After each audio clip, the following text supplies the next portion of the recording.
Hey guys, this is Grandmaster Eugene Perelshteyn for iChess.net, and today I want to share with you an amazing game.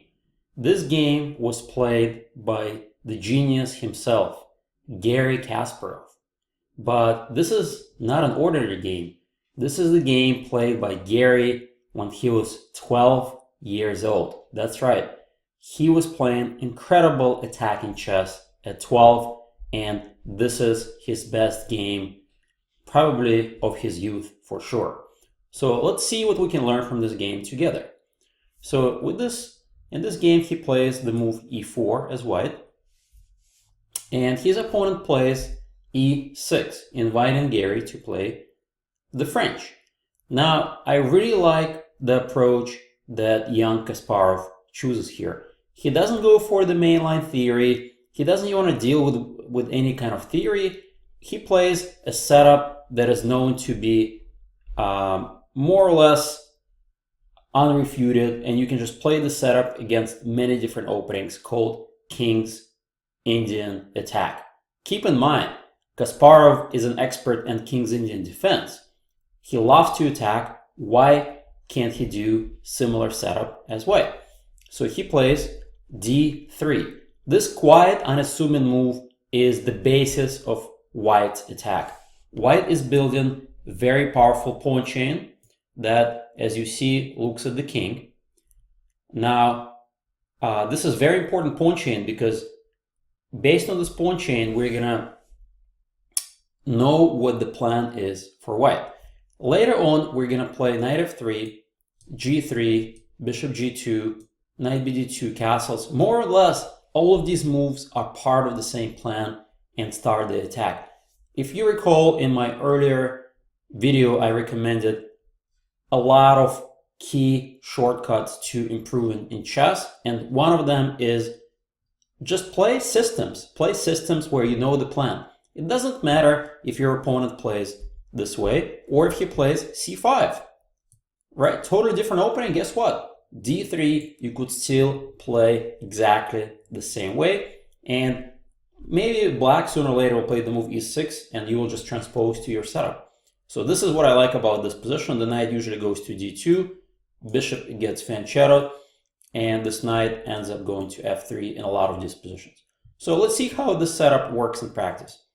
So after the move e6, d3, d5, knight d2, all of this is well known, c5, black is trying to gain that space in the center, and white simply continues with his plan, g3 and bishop g2.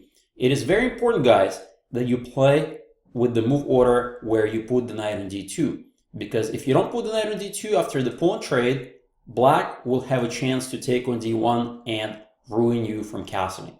You don't want to allow this, and that's why it's very important not to forget to really put that knight on d2. Very important moment. Okay, let's keep going. Knight c6, bishop g2. And here black chooses what is called the safer option. In reality, you will see in this game, black was still under pretty serious attack, but g6 is considered one of the safer moves to fianchetto that bishop on g7. Now, the more common move order in the King's Indian attack, when instead of the move g6, black plays knight f6. And the idea here is quite simple. You want to put the bishop on e7 and castle. Now, what is the drawback of this setup? Well, the drawback of the setup is after white eventually plays the move e5, first rook e1, for instance, b5, e5. This pawn is like the bone in black's throat. This pawn is absolutely essential for white's attack because this knight is the key defender of the king. The knight has to move. And now white simply starts this important plan that you have to remember. Knight f1, followed by h4. Queen can go to e2 if needed. Bishop can go to f4 if needed, if we need to protect. Then knight h2, usually h5, knight g4, and h6. And that's how we win all the dark squares. If black plays h6 himself, right, we're going to sacrifice at some moment. We have a bishop, knight. We're going to sacrifice something on h6 and have a powerful attack against the enemy king. This is very important to remember. So that's kind of the general plan, and guess what? You can use it against any setup that black chooses. So in this situation, his opponent decided to fianchetto the bishop. Garry goes for the same plan. Knight e7, rook e1, castles. And here the question is, should you play e5 right away or queen e2 right away? I think the jury is kind of still out on this. Most people don't play queen e2 these days because it's a little bit sort of showing your hand where your queen's going. Maybe e5 may be a little bit more accurate, but honestly, after queen c7, queen e2 is just going to transpose. So this is just a matter of taste. After b6, you still get the same exact plan. Knight goes to f1, h4, knight h2, and you really need to get to those dark squares. That's the key to remember. Once the knight gets here, you're going to fight for those squares. You want to trade the bishops. It's very important to trade the bishops. And then the king is going to be more vulnerable. So this is something for you to remember. Anyway, so let's go back to the game. So Garry plays queen e2, his opponent plays b5, and white immediately locks things up. e5 is part of the plan. Now, I should mention that b5 is definitely not the only move here for black. As a matter of fact, a recent game at grandmaster level, black played this move e5. This was played by very strong Russian grandmaster Andreikin, and the position, even though it looks kind of silly, right? You play e6 and then e5, but the position remembers which opening? Can you guys try to guess this opening? With the reverse color, that is. That's right, King's Indian attack, reversed color. And here white chooses to immediately take on d5, and very important to cover that d4 outpost with c3. In turn though, the d3 pawn gets weakened, and there's going to be some pressure against that pawn. So it's kind of a fight. Which pawn is more weak? You know, the e pawn, or potentially the c pawn, or the d3 pawn? And it's hard to say right now. I think the position is balanced. And here white played after h6. Very unusual move, bishop e3. I don't really like it. I like a4 more. The idea of a4 is we want to try to get those squares. Maybe a5, even a6. Very difficult is going to be for black to push the b pawn. And after bishop e3, bishop f5, or d1, b6. Now bishop c1 makes sense, just get out of that danger. Queen d7. I think black got a playable position, and eventually the game was drawn. This is between two grandmasters, Rachmanov against Andreikin. Andreikin is a 2700 grandmaster. So this is an interesting way to play for black.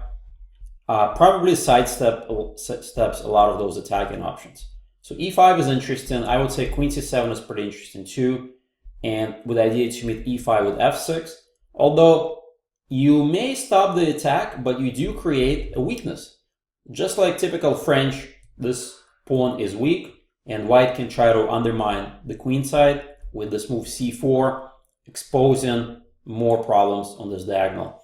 Honestly, I prefer white here, but some people maybe they don't mind playing this as black. So let's go back.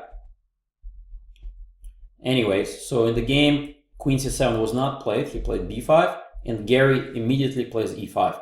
So you see, almost you execute all of these ideas as white, kind of autopilot. The next plan, you know what to do with the knight, right? So let's see what Kasparov plays.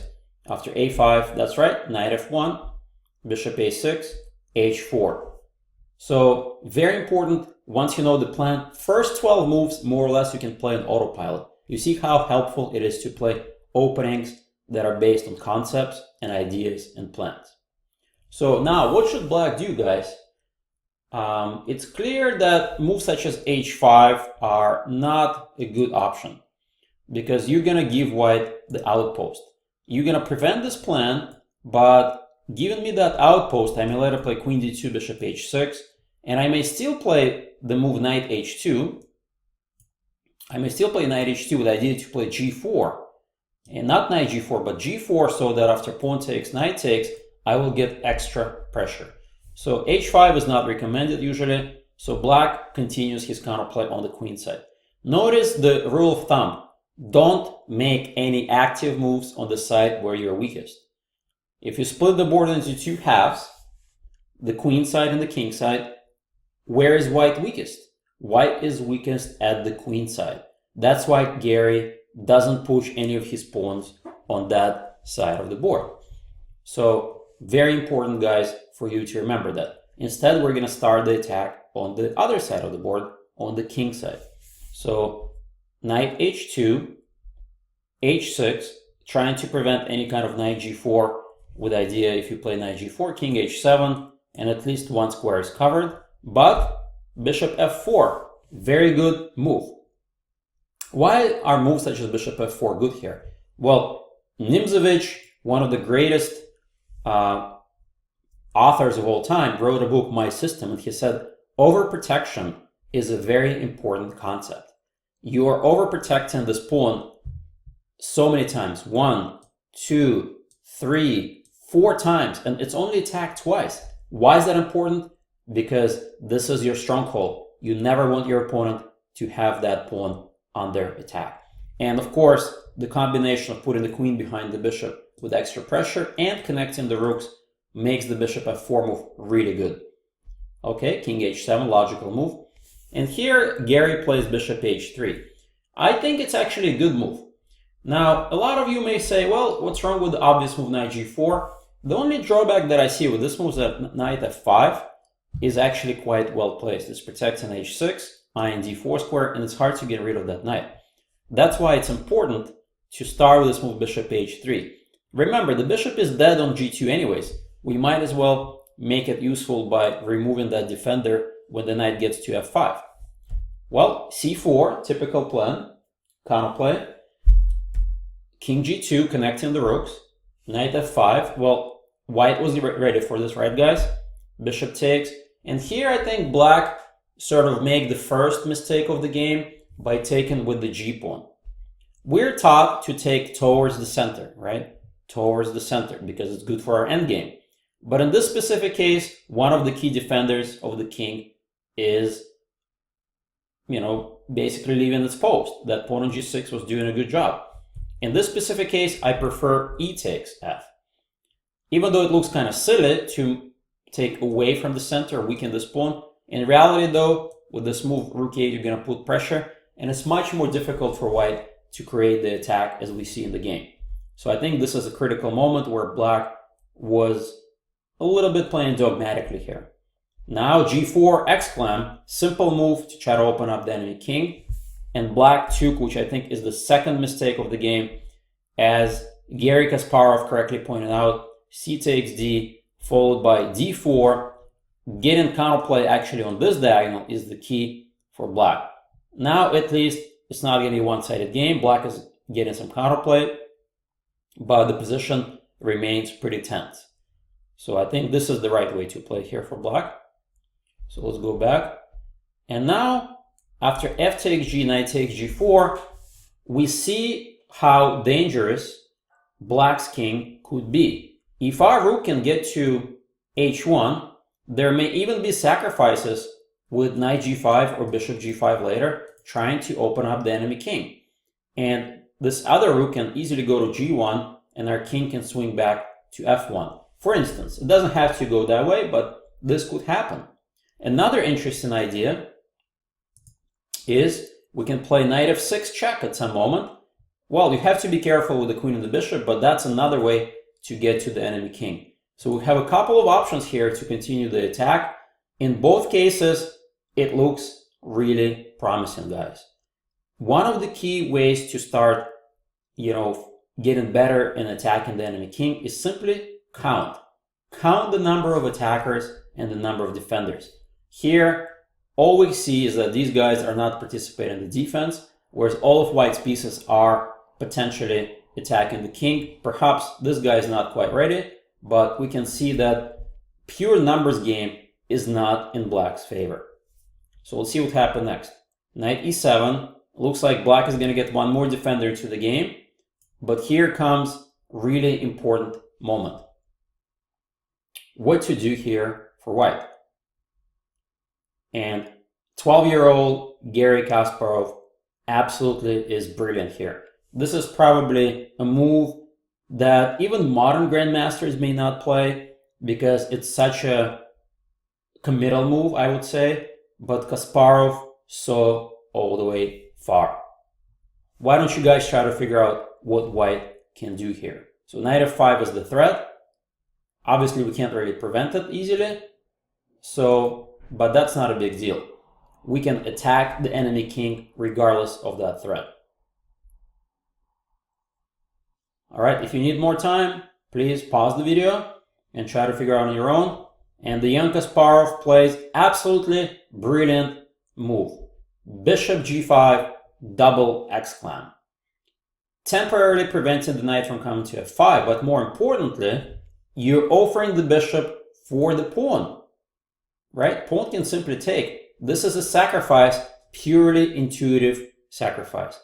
So the great players, great attacking players like Tal, Kasparov, Alekhine, don't necessarily calculate everything to the end. They, again, use their intuition and they play sort of with counting. How many attacking pieces do I have in the game? How many defenders are there? Clearly, these guys are not helping out the king. We don't mind sacrificing one more piece to remove that h6 pawn that guards the king. Takes, well, you gotta take, pawn takes. And funny enough, modern chess engines, they really need a lot of time to evaluate bishop g5 as winning for white. So you see how powerful Kasparov's intuition was when he was 12? Even modern chess engines, which are rated over 3000, don't immediately see bishop g5. So now the h file is opened up. We have one more attacker coming into the game. So black plays rook h8. Well, you may say, what if he takes on d3 first? In that case, we're simply going to play queen d2. Really remarkable move. We're not even going to waste time on taking it back. And now look what could happen next. Pawn takes, check, king g6, check. Now, by the way, king g8 would be game over pretty quickly after this check. And now this threat is pretty much impossible to resist. As a matter of fact, there's more than one probably mating ideas. You can sacrifice here first and then check and mate. So this position is already lost. So if king g6, we keep checking the king, check, takes, takes. And believe it or not, black is busted. Even though white's king is a little bit exposed, but it's not a big deal because knight g6 exclam, we simply block from the check, given the check ourselves, forcing the king up. And simple chess is usually best. Please find a way to stop checkmate. I don't see how, and that's why this is game over. Wow, what incredible variation. So I'm pretty sure that Garry did not quite calculate this to the end, but this is just to let you know how powerful white attack is, and you gotta trust your intuition. So black plays rook h8, check, king g6, rook h1, trade in one more defender, and this rook is not gonna help out in time. Knight f5, takes, takes, knight d4. Now this move is actually pretty easy to spot once you realize that after knight takes d4, the king is gonna have to go for a walk. This move, knight d4, is not obvious to most of you. Why on earth would you just give up your knight like that? But again, it's all about getting rid of defenders. You see how methodical Kasparov was. First, he sacrificed the bishop, got rid of the h6 pawn. He traded the rooks, got rid of the rook. Now the knight is the key defender. He gets rid of his knight with a sacrifice, while, very important, opening up his own queen. Black honestly can't avoid taking the knight. He has to take, check, and here we come to an important position. Will you try to make a run for it, or will you just go back to g7? In the game, black played king f5, but king g7, I think, simply made in one move, and you guys will probably see it immediately, right? Queen h6, check, mate. So that's what Garry Kasparov saw probably when he played knight d4 move. So when the king goes for a walk, again, guys, this is probably the most critical moment of the game. After the opening in the middle game, this is where the attack has to be perfect. And I would say that I gave this position to a lot of my students, and they really struggled with finding the win. It's actually pretty simple once you see the idea, but I think the problem is that the first move is non-forcing. When it's not a forced move, people have a hard time seeing it.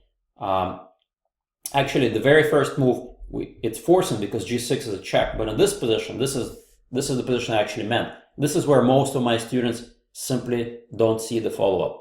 Because if you start checking the king, queen h4, queen here, the king's simply going to take the pawn and try to run away or take the knight.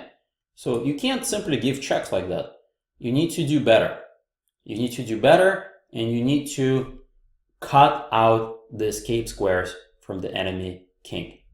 So this one, I really advise you to pause the video and see if you can solve it on your own. Again, I'll give you a little bit of hint. The first move is not a forcing move.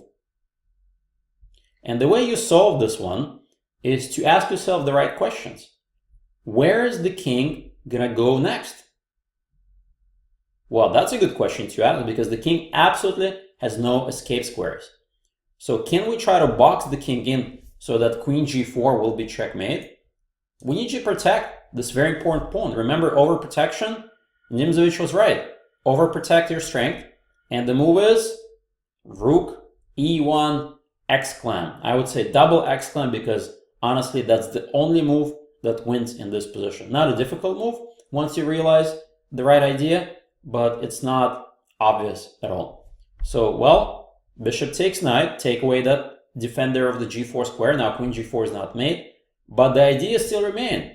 How else can you guys protect the g4 square? Well, you can do it with the pawn or the king, right? So this is the two moves you have to look at. Which one is better? Well, clearly putting the king here is bad, bad, bad. Queen h8 forces the queen trade and it's game over. Only move is f3, setting up another idea of mate on g4. The bishop can't stop it. The queen can't stop it. Remember, these guys are totally offsides. So what should black do? Well, when you have overwhelming amount of material, sometimes you can give it back. And his opponent found the best move. Knight takes f3, but this sets up the attack. Queen takes check, king g5. And here, I think for the first time in the game, young Garry slightly faltered. He didn't play the best move in the position that would lead to forced checkmate. He played second best move, which also leads to win. But, you know, for us, we of course want to play the best moves, right, when we're attacking. So he played queen g3, which I think is fine.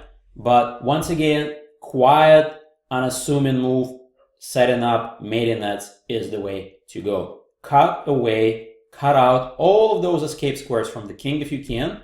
And the move is rook h1, exclam, threatening a very simple mate on h5. Well, actually, not on h5, but this is the mate. Queen g3 is the easiest. And then simply you can play, instead of rook h5, I like rook f1 more. And that's pretty much mate here.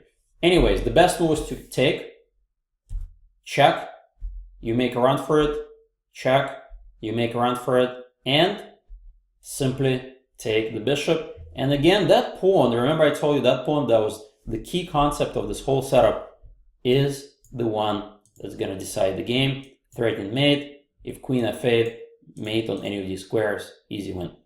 Anyways, Garry did not do that, and we cannot really blame him for playing the second best move because it also wins. Remember, he's only 12. We gotta give him a break, right, guys? Queen g3. So we already talked about the escape square here. It's simply mate. Only move is here. Actually, that's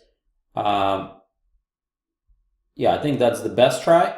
And now e takes f is game over. So king h5 was played in the game. And I think his opponent totally missed that you can just take the bishop, because now I can't see any way to stop rook h1 mate. And his opponent actually just resigned. Well, the question is king h5 really the only move? Remember, you have to look at every single retreat squares. We forgot to look at the move king h6. Did Garry forget to look at that move either? Well, somehow I doubt it, because the next sequence is more or less forced. Pawn takes, queen takes, Now, I should mention that when you're attacking, again, just take a look at these guys for a second. They have been in the offsides the whole game. So when you count the material, when you're sacrificing material, keep in mind, only count the key pieces. If the rook on a8 and the bishop on a6 will stand there for the rest of the game, they shouldn't even be counted as part of the material. If black manages to fight off white's attack, maybe, but for now, they've been hanging out there since the very beginning of the game, not doing much. So let's see what happens next.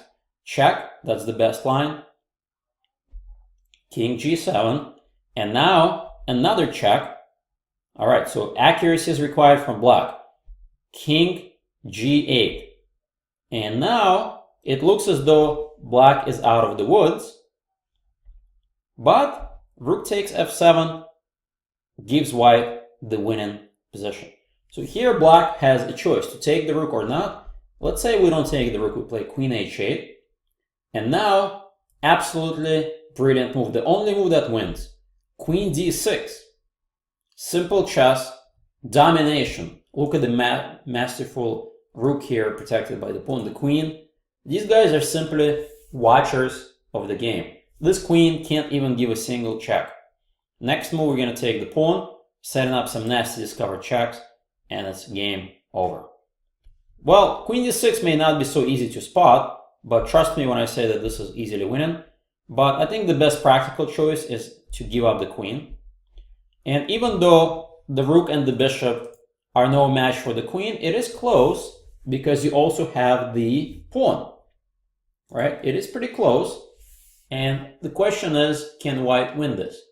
Again, if you saw this far, which I doubt, and I'm sure Garry probably didn't see this far either, it's okay, because honestly, if this is the best black can do, you can still kind of play from this position for a win. Check, queen c6, important double attack, and simply king f2. Keep in mind that if you take twice, followed by bishop takes, queen d4 will win the bishop.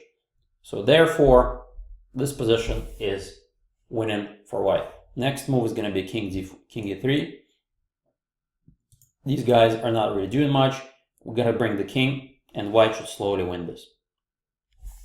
Wow, what a game by the brilliant Garry Kasparov. So a couple of lessons that we learn from this game is try to play openings that you know the plans. Opening that is plan-based, where you know the ideas, where you know where to put the pieces, is the best way to go. And number two, when you're attacking, very important to count the attacking pieces and the defenders, right? If you have more attackers in the game, don't be afraid to sacrifice to open the enemy king. And number four, if you don't see the mate, trust your intuition, right? I'm sure some of the lines Kasparov didn't calculate to the end, but his intuition was spot on, even better than some of the modern engines. Thank you very much. This is Grandmaster Eugene Perelshteyn. See you soon.